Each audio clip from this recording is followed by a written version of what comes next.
Hello Indian aspirants.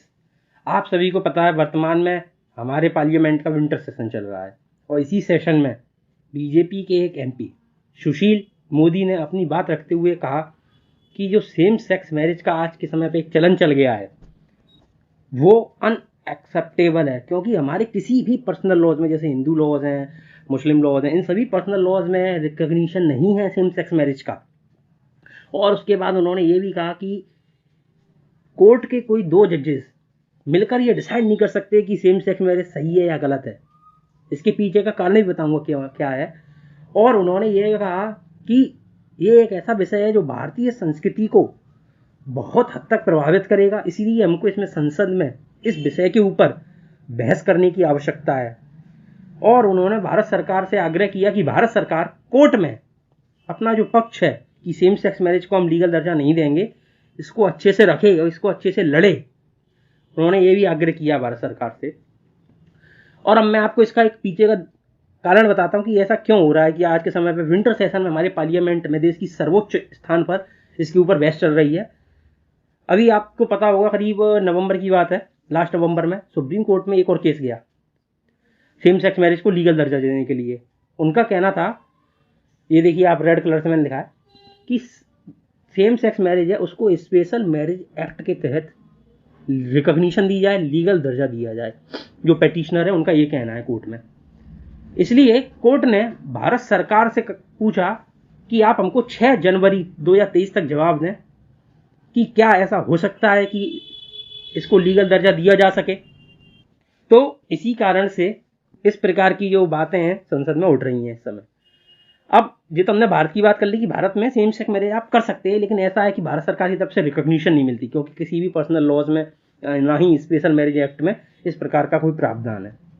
ये तो चलिए आपने बात समझ ली, वर्तमान में कंट्रोवर्सी चल रही है। आपके लिए जरूरी क्या है कि किन किन देशों में सेम सेक्स जो मैरिज है वो लीगल है, किन में इलीगल है, क्राइम है। कईयों में तो, कई देशों में तो क्राइम है, बहुत बड़ा क्राइम है।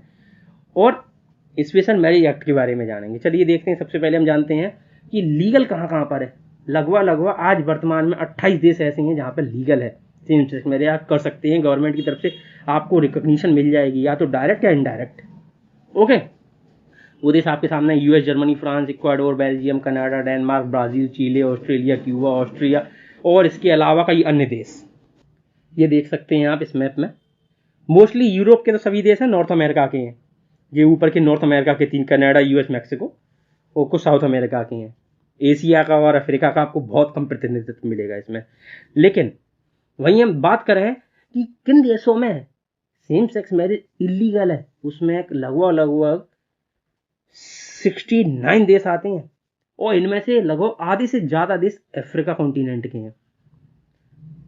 और मैंने जितने भी इसमें देश लगाए हैं वो आप सभी के लिए अपने पड़ोसी देश ज़्यादातर लगाए हैं, जो पड़ोसी में हैं, क्योंकि ये कई बार पूछा जा सकता है आपसे। ठीक है, देखिए इनको।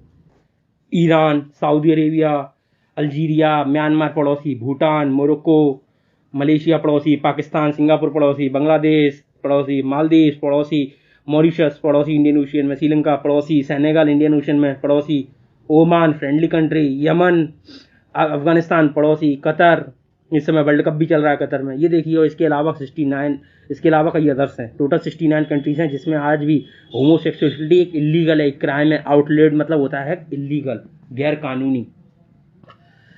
लेकिन ये सब तो चलिए ठीक है कि वर्तमान में कई सारे देशों में लीगल है, कई सारे देशों में इलीगल है। लेकिन वर्तमान समय में एक चेंजिंग ट्रेंड आया है। कई देशों की अदालतें इसके ऊपर अपना फैसला दे रही हैं, कई देश की संस्थान इसके लिए मूवमेंट चला रहे हैं, जिसके चलते एक चेंजिंग ट्रेंड आया है। और सेम सेक्स मैरिज को कई देशों में जहाँ पे ऐसे कानून थे, मृत्युदंड तक थे, उनको बदला गया है, उन कानूनों को असंवैधानिक घोषित किया गया है। इसी तरीके से हम देखेंगे किन किन देशों में चेंजिंग ट्रेंड चल रहा है। देखिए, ये देख सकते हैं आप चेंजिंग ट्रेंड। जून 2020 की बात है, गैबन जो देश है उसके यहाँ पे जो क्रिमिनलाइज थी होमोसेक्सुअलिटी, समलैंगिकता, उसको उसने खत्म कर दिया। जो पनिशेबल ऑफेंस था यहाँ पर 6 मंथ का, और 6 मंथ के लिए आपको जेल हो सकती थी, एक बड़ा फाइन भी लग सकता था, उसको उसने रिवर्स कर दिया। वहीं बोट्सवाना की हाई कोर्ट ने डिसीजन दिया कि जो होमोसेक्सुअलिटी है उसको डी क्रिमिनलाइज किया जाएगा, मतलब वो कोई क्राइम नहीं है। उसी तरीके से आप देख सकते हैं Mozambique and Seychelles, and then आप देख सकते हैं त्रिनिदाद एंड टबैको आपको वहाँ मिलेगा, ये आपका अटलांटिक ओशन में। वहाँ पे कोर्ट ने कहा कि जो लॉ बने हुए हैं जो बैन करते हैं गे को, लेस्बियंस को, मतलब LGBTQIA+ को, वह सारे लॉ असंवैधानिक हैं। क्या आप सभी को LGBTQIA पता है? मेरे ख्याल से आज के समय पे इतनी अवेयरनेस भी नहीं है लोगों में, कोई गलती नहीं है लोगों की, क्योंकि किसी का भी मन नहीं लगता इन चीज़ों में। LGBTQIA हमको पता होना चाहिए, ये किसी का अधिकार है।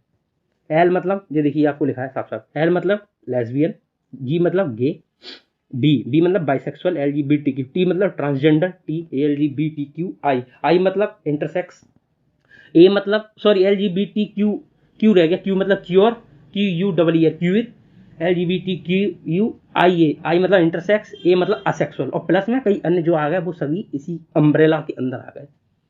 अब इन सब का सब में अलग अलग बातें नहीं है कि किसका क्या मतलब होता है। ऊपर के मेरे ख्याल से सबको पता होंगे लेस्बियन और गे।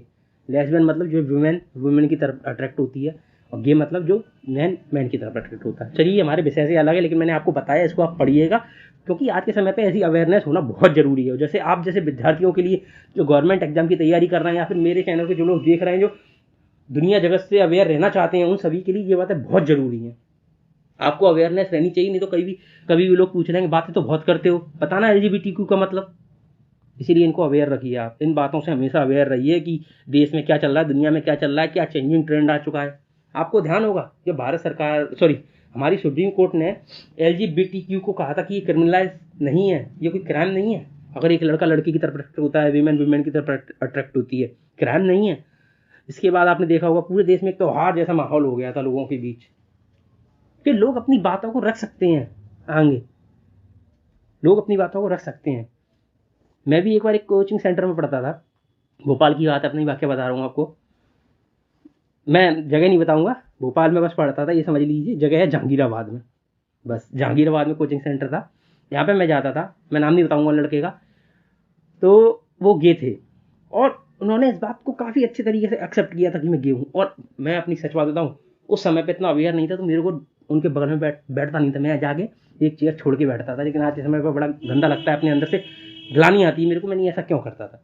मैंने वो भी तो इंसान एक प्रकार के। और बाद में जब उनने एक बार, हमारे सर थे तो उनकी जो फ्रेंड सर्कल था ना, उसमें भी कई सारे गे थे, तो उन्होंने एक बार एक कार्ड दिया था सर को, इन्विटेशन कार्ड वेडिंग का।